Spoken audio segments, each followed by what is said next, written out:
The Los Angeles Clippers will meet the Denver Nuggets in the second round of the 2020 NBA playoffs. The Clippers are coming off of a competitive first round series with the Dallas Mavericks.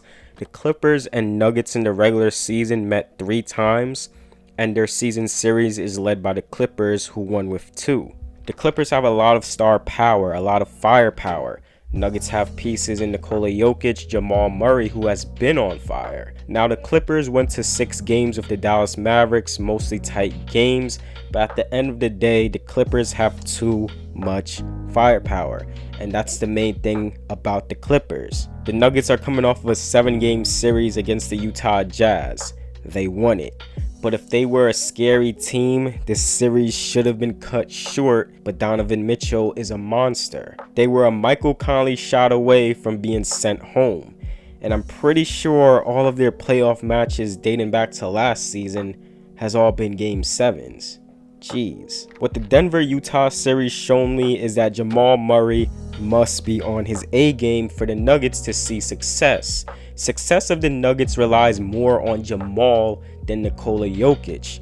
Thing is, if both of these guys are locked on consistently, it is scary for the opposing team.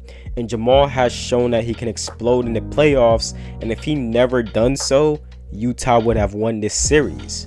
Then you got a guy like Michael Porter Jr. who is growing and showing out. Jeremy Grant, I like him a lot. He's going to have to be trusted to guard Kawhi or Paul George in this series. To beat the Clippers, you must go on runs. This is a game of runs. You have to stay in it and constantly be knocking down shots against the Clippers. You let a little bit of foot off the gas and the Clippers will hit you hard. The reason the Mavs won those 2 games is because they went on huge runs where they were scoring from all cylinders. One of the games was already decided with the Clippers leading, but the Mavs stayed in it and went on runs. So everyone must be locked in all throughout a 48-minute game.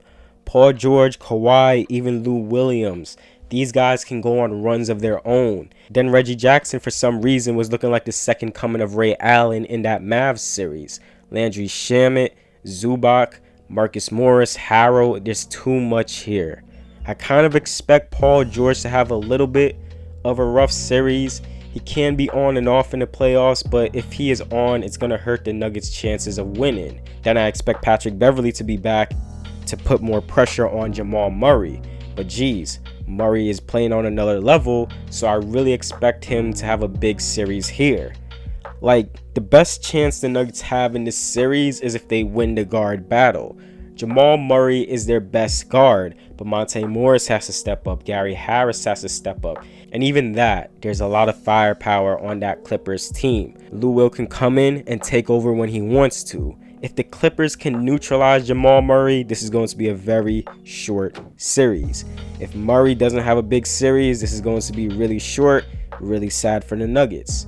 Plus, I really think the Nuggets are gassed, and the Clippers will win the first couple of games and just win the series out from there. The Nuggets may even steal 1 or 2 games at most. I do expect Nikola Jokic to dominate the big man matchup. Now, Nikola has been amazing in the postseason, and he has been shooting the 3 at a high percentage, and if he can stretch the floor, knock down 3s at a high rate, I really don't think the Clippers have an answer for Nikola Jokic.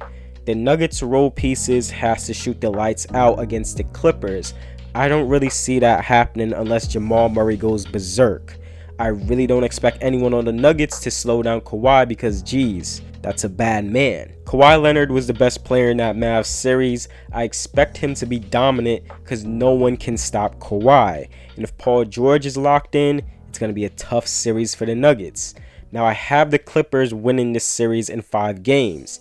At the end of the day, the Nuggets don't have the firepower. They're too young to match up against the Clippers.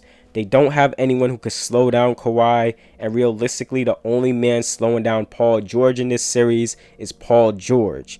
The way this will go 7 games is if the Clippers completely underestimate the Nuggets and isn't locked in defensively or offensively, and has a laxed approach throughout this whole series. Honestly, I should just say, Clippers in 7 games, because for some reason the Nuggets and 7 games in the playoffs go hand in hand for some reason. I don't know what it is with the Nuggets and going 7 games. Like, y'all can't close games out. Y'all should win like 5 games. Anyways, but forget that. The Clippers have much more talent, much more players with playoff experience, and a superstar championship player in Kawhi Leonard. It's Clippers in 5 games, and they go to the Western Conference Finals. Anyways, if you guys enjoyed this video, please do like, comment, and subscribe. It helps a lot in supporting the channel, and I'm trying to reach 2,000 subscribers by the end of this month. So any support in that is truly appreciated. With all that being said, thank you guys for watching this video.